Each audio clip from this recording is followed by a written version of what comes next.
The coronavirus disease of 2019 is often linked to a close viral kin, the flu, or influenza virus that killed more than 50 million a little over 100 years ago and continues to lay waste to tens of thousands each year. To liken or conflate it as a trend that repeats itself in some similar form over a century time span is more tall tale or conspiracy theory than truth.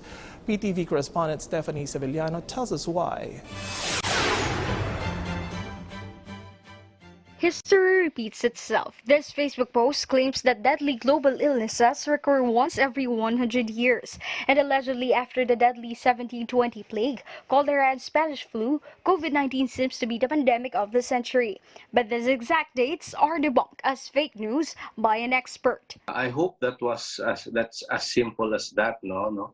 But hindi ganon eh. No? There are so many infections, epidemics and pandemics that occur every so often. It's not every 100 years, no? Much like parang typhoon, no? Typhoons come, typhoons go, but we cannot predict them, and they just happen. He said pandemics cannot be predicted. Just like the flu, which killed 50 million people, infecting 500 million of the world population last 1918, known as Spanish flu.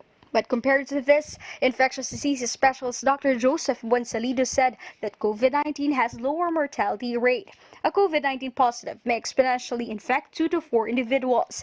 Thus, the vital need to wear face masks and follow home quarantine and social distancing while we're still waiting for a cure or a vaccine. Coronavirus is not as high, does not cause as high a mortality as the Black Death and others. Pero compared to others like the recent SARS, the recent MERS, no, mas infectious naman, mas contagious naman yung coronavirus. He added that learning from historical pandemics helped the world to apply best preventive practices with the leadership of the World Health Organization.